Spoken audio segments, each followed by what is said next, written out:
Bienvenue sur Addict and Ways, des chemins pour sortir de l'addiction. Alors, nous sommes ici avec Christelle pour discuter d'un sujet qui nous intéresse, des sujets autour des addictions. Donc, ce podcast, c'est une manière de discuter, réfléchir. Voilà, il faut savoir que dans ces podcasts, on ne prépare pas forcément, on sait de quoi on a envie de parler, mais vraiment, c'est une discussion ouverte pour essayer qu'on réfléchisse ensemble à par quoi on est passé. On se base sur notre expérience, sur ce qu'on a appris, et on essaie de donner des petits moments de notre vie pour essayer d'avancer plus rapidement. Ça va, Christelle? Oui. Oui, en fait, on partage. Aujourd'hui, on a décidé de partager publiquement ce dont on parle depuis des années ensemble, depuis 2018, où tu es sorti définitivement. On en parle depuis 2012. Hein. Oui, mais tu es abstinent, on va dire, depuis 2018. Et c'est vrai que depuis, on en parle beaucoup. Et on s'est dit qu'il fallait qu'on en fasse quelque chose. Voilà, qu'on en fasse quelque chose, qu'on n'ait pas vécu tout ça pour rien. Et donc, c'est pour ça qu'on a choisi de partager tout ça aujourd'hui à travers ces podcasts et aussi en créant Addict and Ways, des chemins pour sortir de l'addiction, où on va proposer aussi un accompagnement en ligne. Et pour les personnes concernées et pour l'entourage. Donc, c'est vraiment pas que pour les personnes concernées, puisque c'est une maladie systémique, comme tu le dis bien, où tout le monde souffre. Il n'y a pas que le malade qui souffre, l'entourage aussi. Et donc, justement, on va parler de ça, je pense. Là, aujourd'hui, on a décidé de parler de le proche. Tu vois, moi, comment c'était si difficile, en fait, d'aimer déjà quelqu'un qui ne s'aimait plus, d'aimer et de détester aussi à la fois.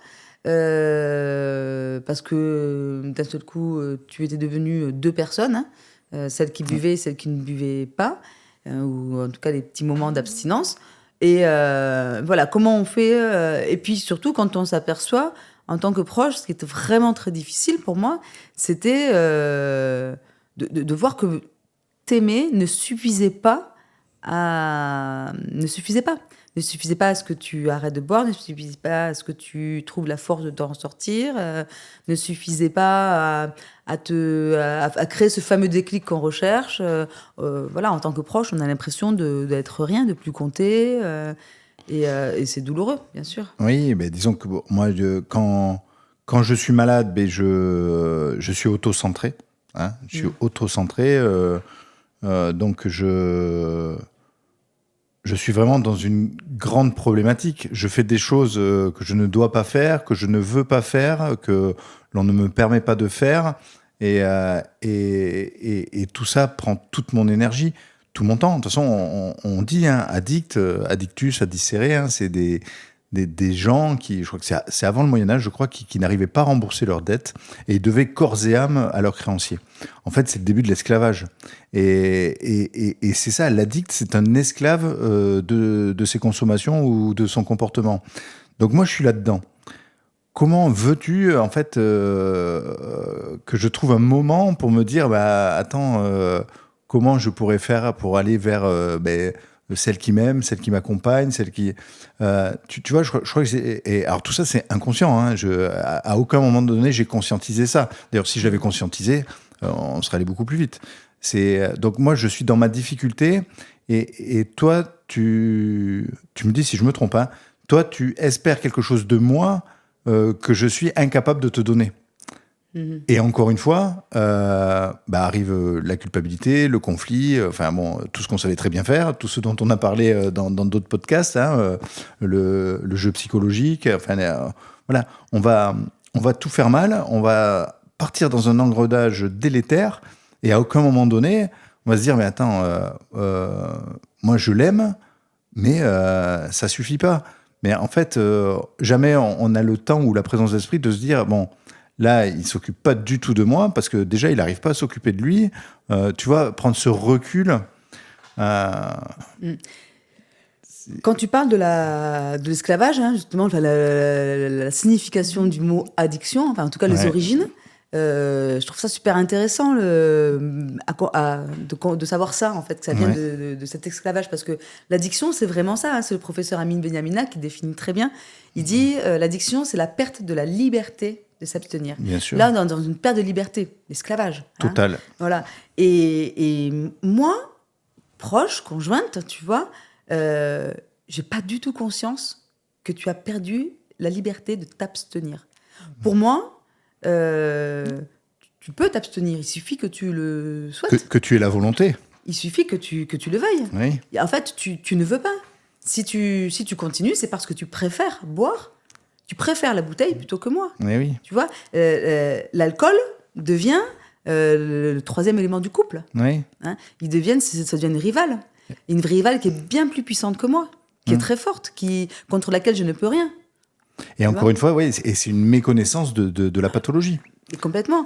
Parce que je ne connaissais pas cette définition de Bien l'addiction. sûr. Qu'est-ce que c'était exactement ? Et donc, j'étais complètement inconsciente de du fait que tu ne pouvais pas t'abstenir. Donc, pour moi, tu étais responsable. Tu étais complètement responsable de tes choix. Ouais, et on l'entend encore tous les jours, mais c'est pas moi qui lui mets le goulot dans la bouche, c'est pas moi qui lui achète ses barrettes de shit. Donc, c'est vrai qu'on a cette méconnaissance du craving et puis de cette obligation de... Comment se fait-il, quand on fonctionne normalement, comment peut-on imaginer qu'une personne soit obligée de faire... Enfin, c'est impensable. Surtout quelque chose qui, moralement, n'est pas acceptable. Ouais. Hein, ça, c'est encore un autre sujet. Mais voilà, on ne peut pas le comprendre. C'est pour ça qu'aujourd'hui, la médecine, les médecins, les scientifiques ont vraiment besoin de cette parole des patients, de cette expérience, parce que voilà, c'est une notion qui a émergé. Tout le monde le savait, enfin, qu'il y en avait besoin, mais c'est comment s'en servir. Hein, et très souvent, moi, les gens me disent, ouais, tu vois, les gens qu'on accompagne, l'entourage, il en peut plus, il est fatigué, et il comprend pas. Il dit, mais il fait n'importe quoi. Mais il faut bien expliquer, mais non, mais il fait pas n'importe quoi. Son cerveau dysfonctionne et il est accro. Il a une vie circulaire. En fait, quand on est addict, on a une vie circulaire. Hein. C'est vraiment, c'est le produit et tout tourne autour du produit. Hein. Normalement, nous aujourd'hui, heureusement la majorité des personnes, on a une vie linéaire. On va se projeter. On va faire des études, on va trouver un métier, fonder une famille, acheter une maison. Enfin voilà, on a des projets. L'addict, il n'en a pas. Il a un seul projet. C'est acheter le produit, cacher le produit, consommer le produit, se remettre de ses consommations. Et on va tourner comme ça toute la journée. Tout le reste, on est esclave de ça. On ne peut pas en sortir. Alors, je crois que je me suis un peu embrouillé dans tout ce que je dis, mais tu vas encore me sauver. On est hyper... oui. Et nous, à côté, en face, tu vois, j'étais impuissante. Mais oui. Très, très impuissante. Et je ne comprenais pas ça. Encore une fois, ce mécanisme. Ouais. Je ne comprenais... Encore une fois, c'est parce que je pense que tant que tu ne l'as pas expérimenté toi-même, tu vois, moi, je ne l'avais pas expérimenté. L'addiction à l'alcool, je ne connais pas. Et on savait même pas que c'était une maladie, hein, je rappelle. Ouais. On en était là. On l'a quand même assez vite dit. Quand même. Oui, tu vois, quand tu pars vers le soin et que tu te fais hospitaliser, tu as quand même conscience que c'est quand même plutôt de l'ordre de la santé. Quoi. C'est pas... Donc, moi, je comprenais pas du tout ça parce que déjà, j'avais pas expérimenté, hein, et on ne connaît vraiment... Tu es d'accord avec moi, que ce qu'on expérimente. Hein, on peut parler de plein de sujets, mais tant qu'on l'a pas expérimenté, ça reste des informations. Oui, voilà. de la théorie, hein, tu vois, ça reste de la théorie. Voilà, c'est comme avoir des enfants, il y a une différence. Tu peux en parler, ça n'a pas eu, tu peux pas vraiment ressentir, l'expérimentation, c'est très puissant pour la compréhension. Voilà. Donc déjà, tu vois, là déjà, il y a un grand fossé. La différence entre moi qui suis dans mon cercle et toi qui dis mais il m'aime pas. Ce gars, il m'aime pas parce qu'il fait tout le temps les mêmes trucs, il fait tout le temps les mêmes conneries. Il m'écoute pas et je ne lui suffis pas. En fait, et en fait, c'est juste que c'est pas que je t'aime pas, c'est pas que j'ai pas envie de m'occuper de toi, c'est que je fais autre chose. Et c'est ça qui est très dur à comprendre. Moi, je suis en train de faire ma vie d'addict, ma vie d'esclave. Moi, je vis ma vie d'esclave et il y a ça dans le foyer. Ouais.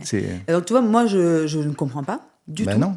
Et en fait, donc, quand tu bois, je me dis, en fait, je ne comprends pas comment ça peut être plus puissant que nos enfants, notre foyer, que notre couple qui a toujours été tellement important pour nous, tellement Ouais. fondateur. Et puis, tu vois, notre relation a tellement eu beaucoup de valeur pour nous. Comment d'un seul coup, tout ça, c'est pas assez puissant, c'est pas assez fort. Et un jour, tu m'expliques, mais ça, tu me l'as expliqué quelque temps après que tu as arrêté de boire, donc quelque temps après 2018. Et là, tu m'expliques, je crois que pour moi, ce moment, il a été vraiment, vraiment fort, parce que là, j'ai compris. Tu me fais le parallèle. Tu me dis, pour m'expliquer à quel point c'est irrésistible de boire pour Ouais. toi. Quand tu me dis, est-ce que tu peux imaginer la douleur qu'on ressent quand on t'annonce la mort de quelqu'un de très très proche, ton parent, par exemple, ton enfant, moi je ne l'ai pas expérimenté, je ne peux pas le dire, mais ton parent. Donc ça, j'avais expérimenté, d'accord. Ouais. Tu vois la douleur de perdre un proche comme ça. Il me dit, la douleur qu'on ressent quand on est en manque d'alcool, c'est ça. Ouais. C'est ça. Et tous les jours, c'est comme si on m'annonce tous les jours Un décès. un décès de quelqu'un de très proche.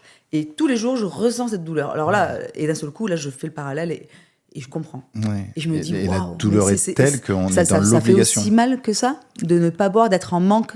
Ah oui. Le manque, en fait, fait aussi mal physiquement que ça, parce que là, c'est une souffrance physique, là. Oui, et enfin, j'ai vraiment cette sensation de, moi, alors c'est à moi que ça faisait ça, mais j'en ai parlé avec plein d'autres dépendants. J'avais l'impression que j'allais imploser. Tu vois, les crises d'angoisse, tout ça, tant qu'on n'a pas expérimenté, en fait, j'ai envie de dire, on imagine, on ne sait pas. Mais non. Hein. Et là, tu vois, quand tu me fais cette image-là, là, d'un seul coup, comme j'ai vécu cette expérience de perdre quelqu'un de proche, je me rends compte. Je me rends compte et tu me dis... et il suffisait d'une gorgée d'alcool pour que cette douleur s'en aille. C'est comme si on t'annonce le décès de ton père ou de ta maman et que tu bois une gorgée d'alcool, pouf, c'est la ça y baguette est, magique. t'as plus mal. Et là, je comprends, en fait. Ouais. Je comprends, en fait, que j'ai beau t'aimer de toutes mes forces, avec les enfants, on a beau être là et te montrer par où on t'aime, on est là. En fait, cette douleur, faire partir cette douleur est bien plus important pour toi à ce moment-là. Voilà, sur l'instant. Sur l'instant. Voilà. C'est hyper important.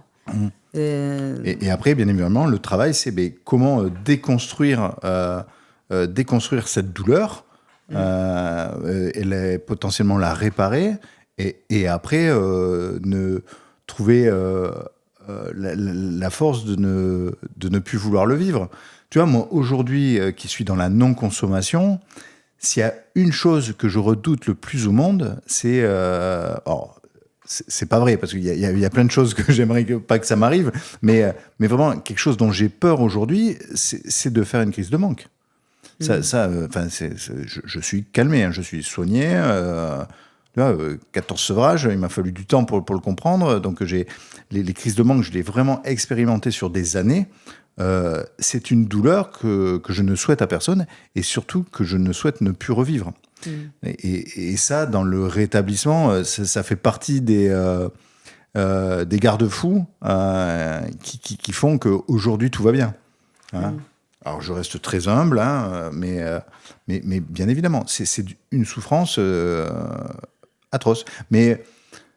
Tu sais, moi, quand on me dit, si on parle des crises d'angoisse, c'est quand même, c'est une invention du cerveau, hein, la crise d'angoisse. Hein. La crise d'angoisse, ça n'existe pas. Mais quand tu la vis, tu crois, ton cerveau te dit que tu vas décéder dans les 5 prochaines minutes. Donc ça fait très très peur. Et elle est là la difficulté, parce que on a toujours tendance, parce que c'est compliqué pour nous, hein, on a toujours tendance à minimiser la douleur de l'autre. Et tu minimisais complètement ma douleur. Ah, mais complètement. Moi, j'étais rien, parce que je ressentais ma souffrance, je pleurais, j'étais malheureuse, j'en pouvais plus, j'étais à bout.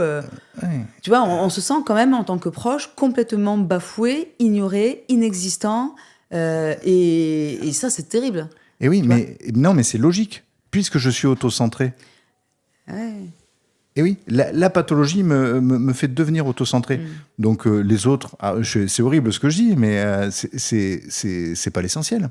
C'est ça, on va devenir auto-centré. Donc les autres, et puis de toute façon, comme tu dis, je minimise. Bon, elle souffre, mais bon, pas autant que moi. Oui, Tu vois, exactement. non, mais c'est incroyable. Et Et ce oui. phénomène-là, cette musique, elle tourne dans ma tête. Ouais, bon, ok, mais bon, elle a pas de problème quand même. Et Elle donc, devrait pas se plaindre. Hein. et, Non, mais c'est et incroyable. tu fais tout pour que je souffre autant que toi, quand Mais même. bien sûr, bien sûr. Parce que pour moi, il est inacceptable que je sois le seul à souffrir. Et je fais attention à ça parce que c'est peut-être pour moi. Tu vois, il Ouais. n'y a aucun chemin qui est pareil. Bon, après, comme d'habitude, on discute avec tellement de monde qu'on pourrait quand même tracer des troncs communs. Mais oui, du moment que je suis auto-centré, les autres, quelle que soit la personne, et quelle que soit son importance hiérarchique ou pas, enfin, c'est encore, quand on parle de la maladie du lien, ben, le fait d'être autocentré va forcément dégrader le lien. Et donc, du moment que quand on est malade, on est autocentré, mais on va couper le lien, enfin les liens qui existaient avec les autres, quelle que soit la personne. Mhm.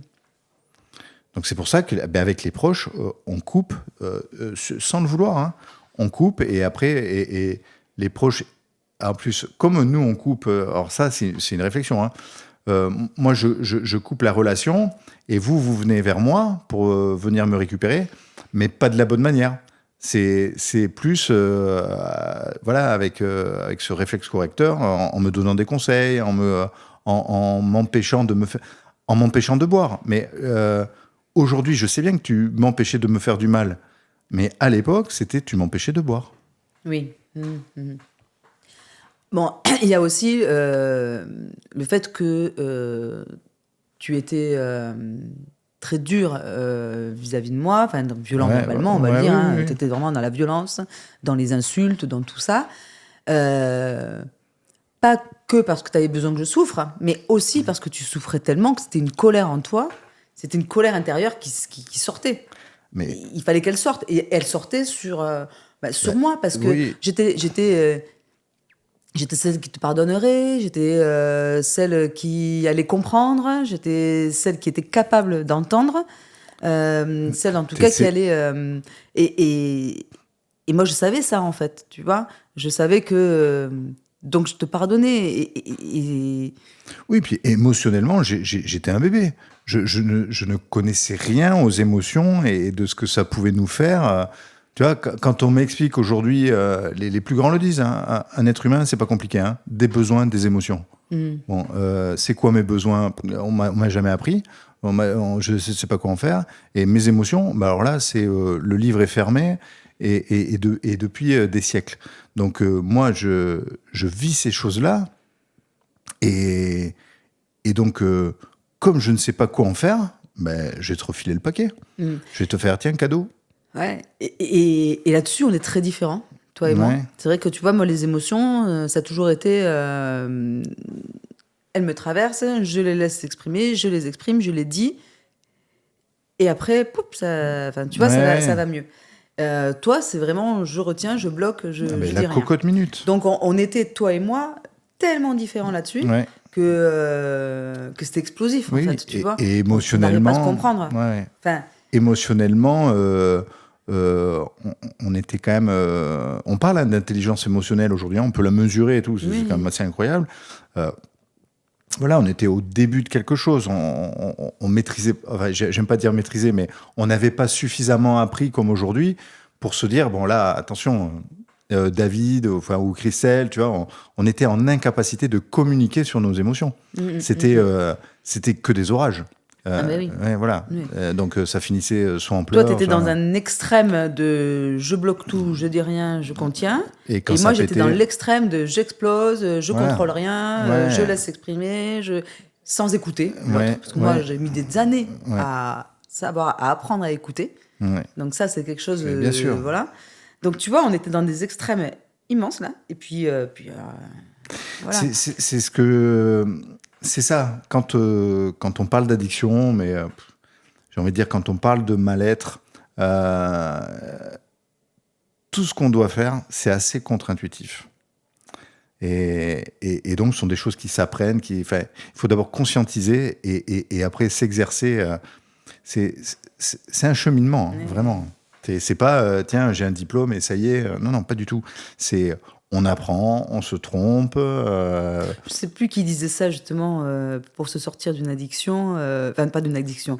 Quand on est en dépression, en fait, parce que ça, l'addiction, c'est aussi, enfin, ça s'accompagne d'une dépression, c'est une Mais détresse, oui. bon bref, une détresse psychologique, mais qui disait il faut faire tout ce dont on n'a pas envie de faire, quoi. Oui. Mais c'est tellement dur d'arriver à faire C'est ce dont on Jérémy n'a pas Ferrari. Ouais, mais je trouve ça, ça paraît si simple comme ça, et en même temps, c'est tellement impossible, quoi. Ça nous paraît. Ce qui nous paraît simple est très difficile à faire, et ce qui est très difficile à faire, en trouvant le chemin, peut devenir facile. Ou enfin, je sais pas. Ou alors, en tout cas, c'est pas impossible. Moi, j'adore la phrase. J'ai pas dit que ce serait facile. J'ai dit que c'était faisable. Oui, Voilà. Mais par contre, plus on va comprendre, plus on va se comprendre, plus on va comprendre les autres, plus on va comprendre comment on fonctionne. Eh ben, plus le chemin va devenir de plus en plus facile. Tu vois, on en parlera un jour, mais au début de ma non-consommation et 8 ans après, mais il s'est passé 8 ans, mais il s'est passé 8 ans de construction.